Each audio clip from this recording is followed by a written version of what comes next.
Boa tarde a todos. Sim. Obrigado a todos por terem cá estado presentes. Nós solicitamos aqui a imprensa que era para dar a conhecer a submissão do anteprojeto da revisão pontual da Constituição da República relativamente à questão da bandeira nacional. E como vocês estão conscientes, nós promovemos praticamente nos últimos 10 meses uma auscultação muito aprofundada sobre a questão de um dos símbolos nacionais, que é a bandeira nacional. E tivemos uma semana do inquérito que nós promovemos nas redes sociais e que tivemos como resultado 78 mil votos e cerca de 137 mil comentários que estão a ser estudados de diversos estratos da população relativamente às cerca de 5 mil bandeiras que foram propostas de diversos designers nacionais e estrangeiros, incluindo designers na diáspora. Destas 5 mil bandeiras foram selecionadas dentro dos 14 critérios básicos, 144 bandeiras, e das 144 bandeiras chegaram à final 3 bandeiras, das quais uma delas eu anunciei muito recentemente numa live, a bandeira vencedora, e que o vencedor vai granjear o prémio já anunciado de cerca de 5 mil dólares, 300 mil meticais. Para operacionalizar, para que isto não seja apenas um concurso mediático, virtual e digital, tivemos que submeter ao órgão que tem competência para tratar de assuntos relativamente à revisão da Constituição. Então hoje nós submetemos às entidades que têm iniciativa legal. Quais são? As bancadas parlamentares, com conhecimento naturalmente da Presidente da Assembleia da República e da Primeira Comissão e Terceira Comissões, que são comissões especializadas na matéria que a gente faz a proposta.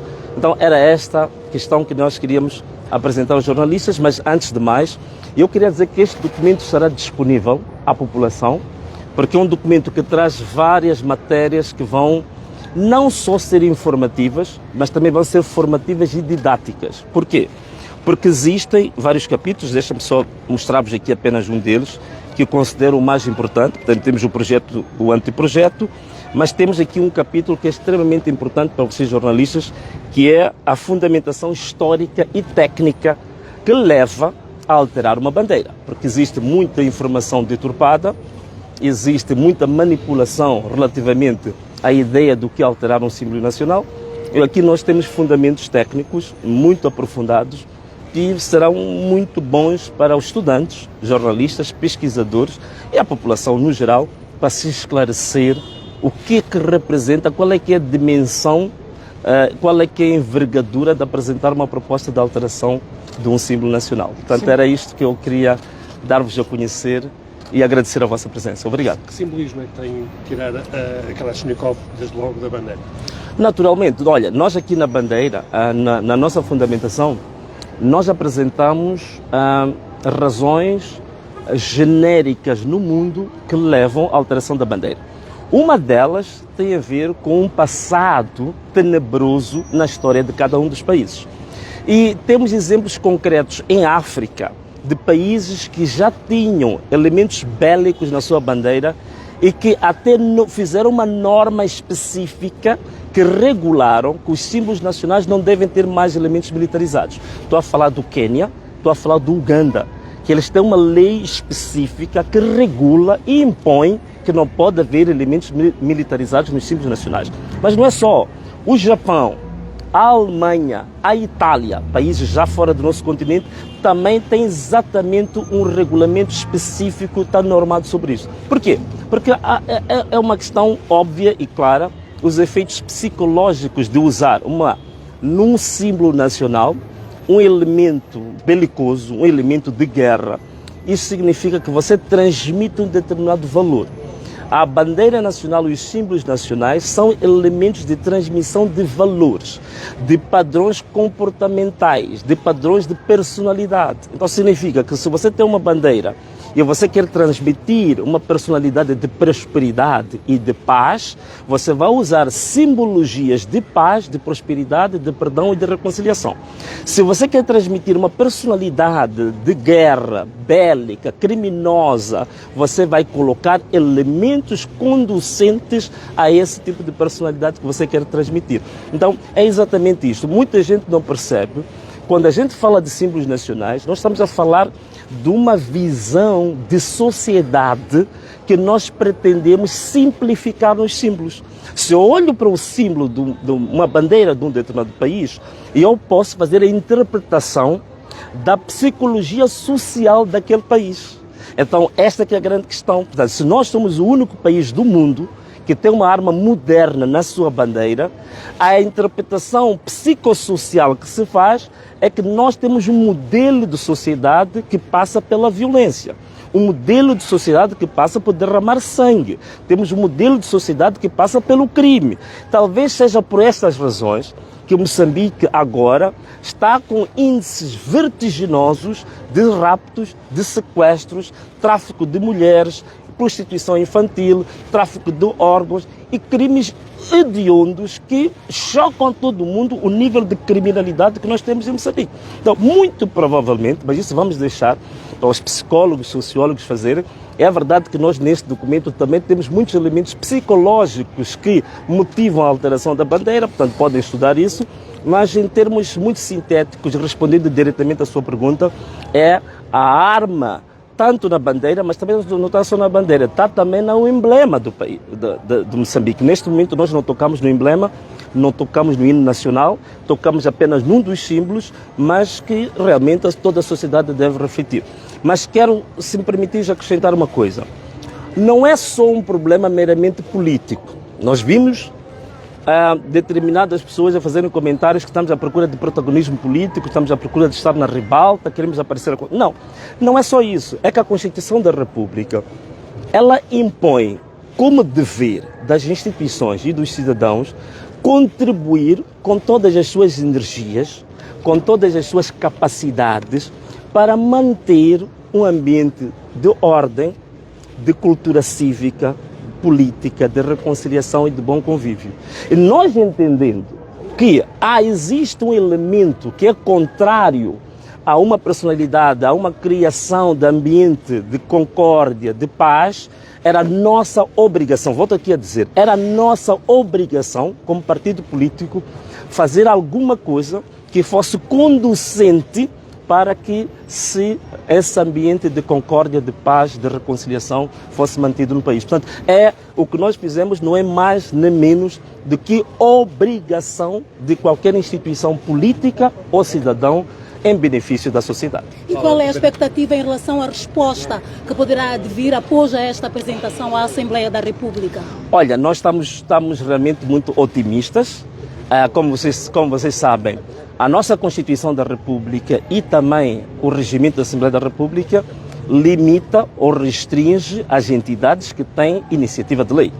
Então, foi a essas entidades que nós estamos a recorrer, como se fossem nossos mandatários, para que essa proposta chegue ao plenário da Assembleia da República.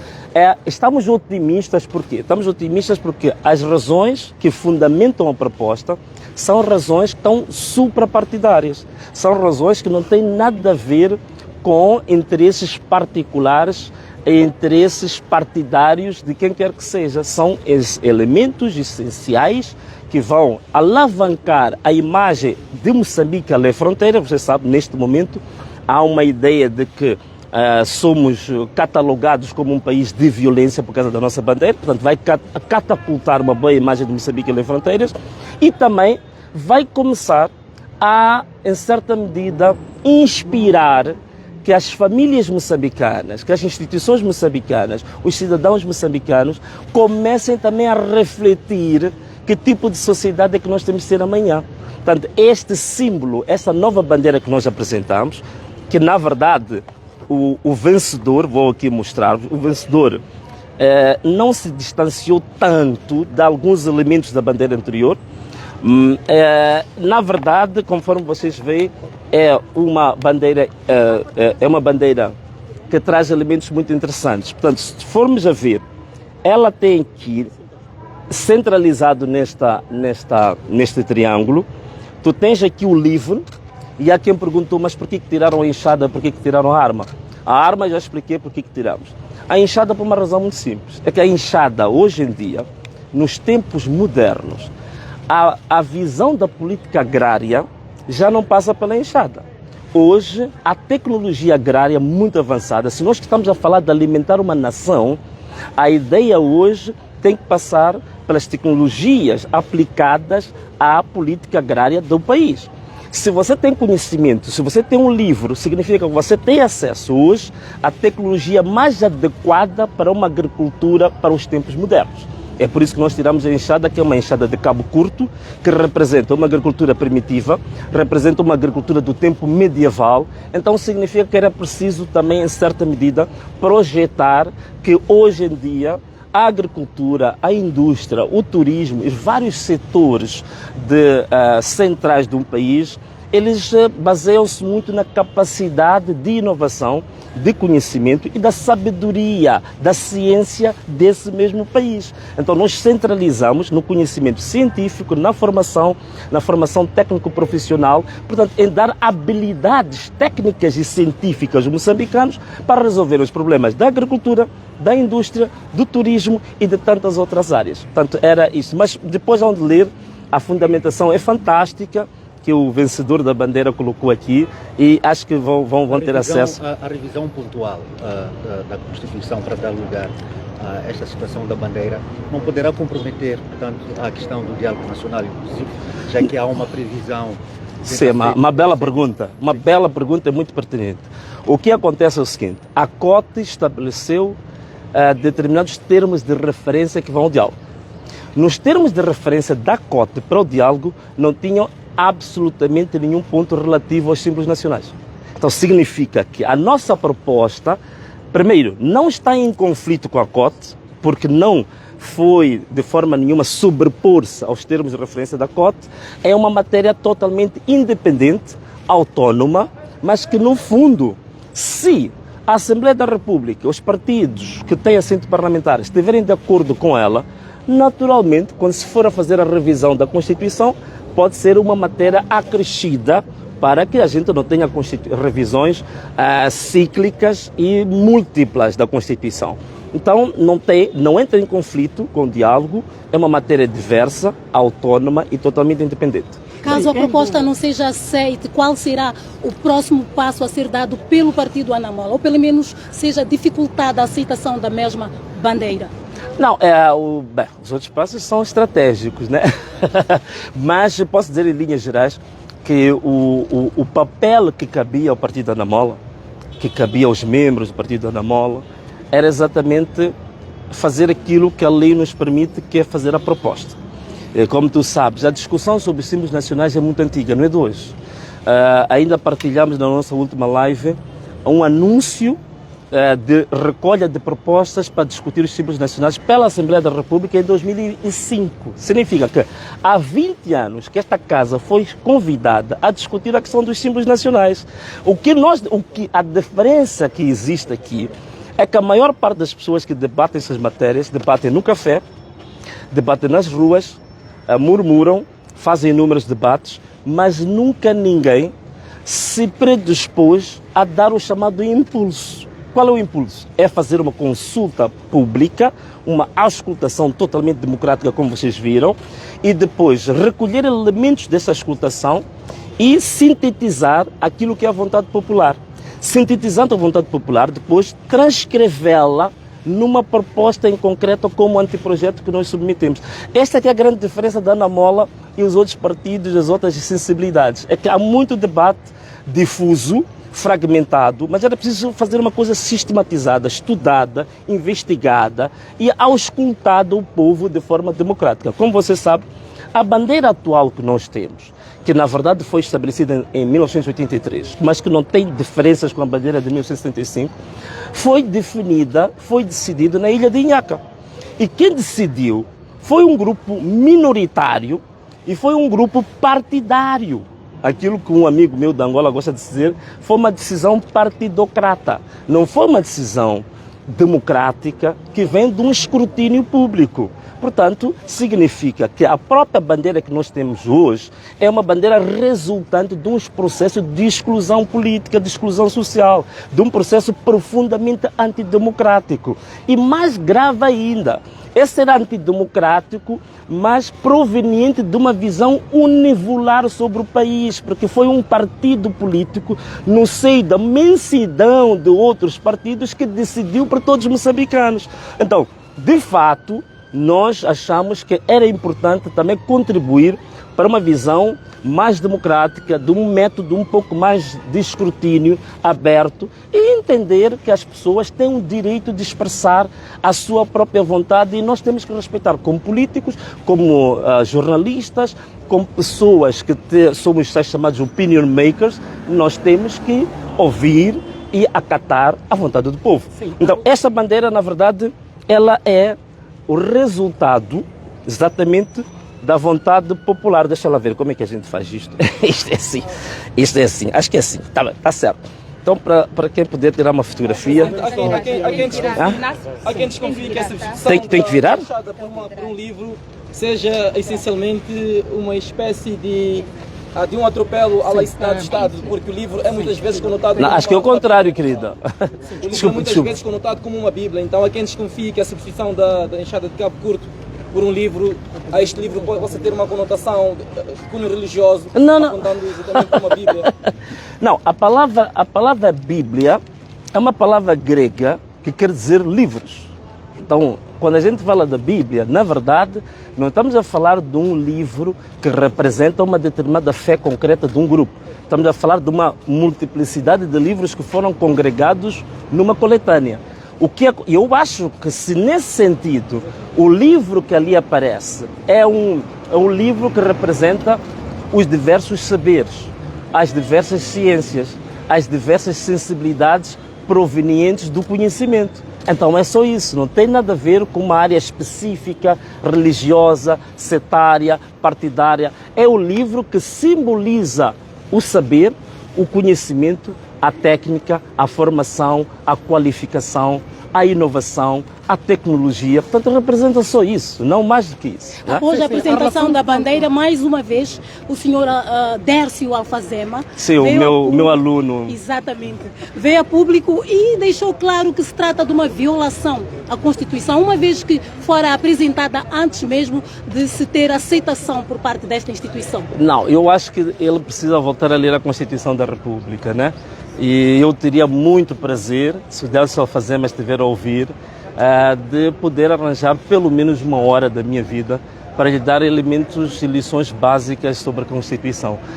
Coitado, ele tem deficiências muito graves, do ponto de vista cognitivo, mas não pensei que chegasse a essa que quase tocou o fundo do poço. Mas ele, que se estiver a ouvir, eu estou disponível a dar aulas básicas da Constituição, né? Sim, a relação, portanto, digamos, a carta que submeteu ao Presidente da República para poder se integrar, portanto, no diálogo público, já foi respondido? Não, ainda não, infelizmente, até esta altura. Essa é outra questão que nós ficamos admirados como instituições e sabe que a Presidência da República é um órgão de soberania, né? Então, como é que um órgão de soberania é interpelado de forma formal por escrito e não consegue, dentro dos prazos estabelecidos no direito administrativo, responder a um apelo de um cidadão, a um apelo de uma instituição política? Portanto, é realmente preocupante a forma como as nossas instituições estão sendo geridas e a fragilidade das nossas instituições muitas vezes começa exatamente aí. E até aproveito aqui também, vou colocar-vos outra questão. A próxima semana, provavelmente, eu volto aqui a esta casa, que é para trazer um pedido de insistência no âmbito da sua pergunta. Nós submetemos a esta casa uma revisão pontual da lei da maioridade civil, que era para reduzir a maioridade civil em Moçambique, que está em 21 anos, para 18 anos de idade. E até hoje, passado quase 2 meses, ainda não tivemos nenhuma notificação sobre a matéria. E é uma pena, porque nós temos muitos jovens hoje, 18 anos, 19 anos, que são empreendedores, são cientistas, são inovadores, são empresários, mas que não podem assinar contratos porque a nossa lei não permite para menores de 21 anos determinados privilégios civis. E isto é grave. Nós hoje temos jovens de 18 anos muito mais inovadores, muito mais qualificados que pessoas de 50 anos. Então, há uma fasquia de jovens dos 18 aos 21 anos, que é uma grande percentagem da população moçambicana, que está sendo impedida de mostrar o seu empreendedorismo, de mostrar a sua capacidade de inovar, de criar empresas, de fazer o país crescer, de gerar emprego, porque esta mesma casa não quer fazer aquilo que todos os países da região já fizeram. Hoje em dia, aqui ao nível da África Austral, o único país que a maioridade civil é 21 anos é Moçambique. Todos os outros países já mudaram para 18 anos. No mundo todo hoje já se mudou. Então, um país que precisa desenvolver, um país que precisa de usar a força dos jovens para multiplicar o desenvolvimento do país, não se pode dar ao luxo de impedir...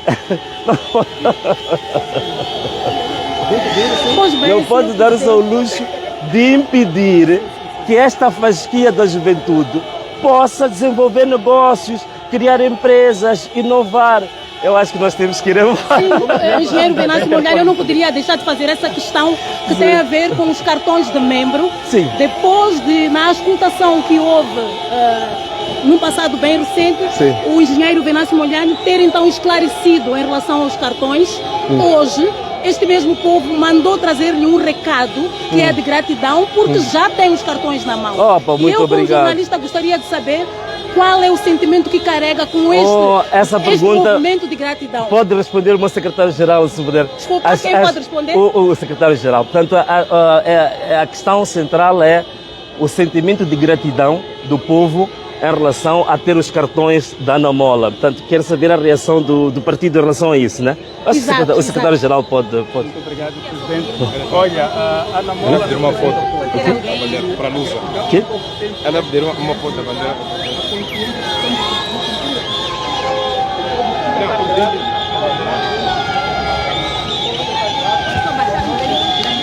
Fazer chegar o seu cartão. O povo precisa sentir-se grato quando conseguimos realizar eleições que são representativas e democráticas. O povo precisa sentir-se grato quando a Anamola dá qualquer passo que é, de certa forma, resposta àquilo que é um anseio do povo.